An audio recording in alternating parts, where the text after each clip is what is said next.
Corona को दृष्टि रखी जनसाधारण सचेतन होगा अपील करछन्ते राज्यपाल गणेशी लाल। आज पूरे विश्व में एक वायरस ने चुपचाप आकर पूरे मानव जाति पर हमला करने का प्रयास किया है। मानव जाति हमेशा से मृत्युंजय रही है, उसने मृत्यु पर विजय प्राप्त की है।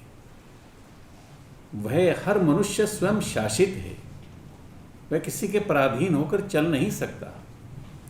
कैसा भी युद्ध हो, जमीनी हो या आसमानी हो, उस पर मनुष्य ने हमेशा विजय प्राप्त की है। अभी अभी आप देश के मेरे माननीय प्रधानमंत्री जी ने मनुष्य की उसी अंतर्निहित अंतर जगत की सुप्त शक्ति का आह्वान किया है कि कोई भी मनुष्य संकल्प और संयम से, या जिसको हम कह सकते हैं आत्मानुशासन से, या हम ये कह सकते हैं कि वह अपने आप पर स्वयं शासन करता है, या ऐसा कहें कि वह अमृतस्य पुत्र है, वह अमृत का पुत्र है, वह इस प्रकार से विजय प्राप्त कर सकता है। लेकिन युद्ध में जिस प्रकार की सावधानियां, जिस प्रकार के शस्त्र अस्त्र हमको चाहिए, उन शस्त्र अस्त्रों को भी हमको एकत्र करना पड़ेगा। सावधानी चाहिए, जिम्मेवारी चाहिए, जानकारी चाहिए, और उन लोगों के प्रति कृतज्ञता भी चाहिए जो इस युद्ध में फोर फ्रंट पर आगे जाकर अग्रिम पंक्ति में खड़े होकर लड़ाई लड़ने की क्षमता रखते हैं।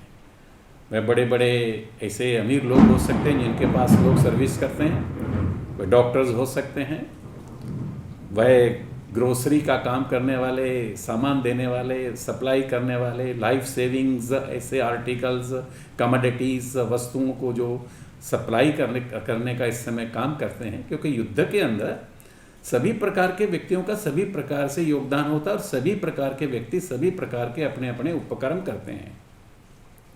भारत के माननीय प्रधानमंत्री जी ने जिसका अनुमोदन बड़े हर्ष के साथ मेरे प्रदेश के, उत्कल प्रदेश के माननीय मुख्यमंत्री श्री नवीन जी पटनायक ने भी कहा है कि मनुष्य स्वयं शासित है, और हम इस हमले का, युद्ध का जो वायरस ने चुपचाप हमारे ऊपर आकर किया है, इसका हम जवाब 22 मार्च को जनता कर्फ्यू अर्थात स्वयं शासित होकर, आत्मानुशासित होकर, बगैर किसी के जैसे कहे, इस प्रकार से उसको प्रतिकार करेंगे। और जब इस प्रकार के वायरस को, इस प्रकार के व्यक्ति को जब कुछ खाने को नहीं मिलेगा तो उसको भूख लगेगी तो स्वयं को ही तो खाएगा।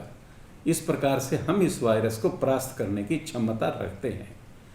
इसमें आदरणीय प्रधानमंत्री जी ने और मेरे प्रदेश के माननीय मुख्यमंत्री जी ने इस बात को भी कहा है कि जो सीनियर सिटीजन्स हैं, जो पहले से कहीं रोगग्रस्त हैं, वो कृपया ज़रा ज़्यादा सावधानी बरतें, क्योंकि युद्ध में नौजवानों की आवश्यकता होती है। इसलिए वृद्धों को, बूढ़े लोगों को जरा अपना घर संभालने की उनको चिंता करना चाहिए। और वास्तव में अभिवादन, अभिनंदन, आभार उन लोगों का भी करना चाहिए जो इस युद्ध में प्रथम पंक्ति में खड़े होकर पूरे मानव जाति का साथ दे रहे होते हैं। मुझे लगता है कि हर युद्ध को हमने जीता है, हर बार जीता है, चाहे फनी का था, चाहे किसी प्रकार के साइक्लोन थे, चाहे किसी प्रकार की आपदाएं आई हैं। ये आपदाएं हमारे लिए छोटे मोटे खेल बन जाते हैं। शर्त केवल इतनी है कि पूरा विश्व और विशेषकर पूरा भारतवर्ष, क्योंकि भारतवर्ष ही दुनिया को बचाने की क्षमता रखता है। माननीय प्रधानमंत्री जी ने ही सार्क कंट्रीज़ के देशों को बुलाकर सबसे बड़ी पहल की है, और पहल की है कि आइए हम सब मिलकर लड़ें, और एक संदेश दिया है। और ये संदेश दिया है कि मनुष्य अपने अंतर्निहित अंतर जगत की शक्तियों को जागृत करे, और जागृत कर कर इस वायरस का मुकाबला करे। और उसके लिए प्रथम चरण है कि कल 22 तारीख को मनुष्य स्वयं शासित होकर ये संकल्प ले, संयम धारण करे कि इस वायरस को हम अपने प्रदेश में, पूरे भारतवर्ष में किसी भी कीमत पर घुसने नहीं देंगे।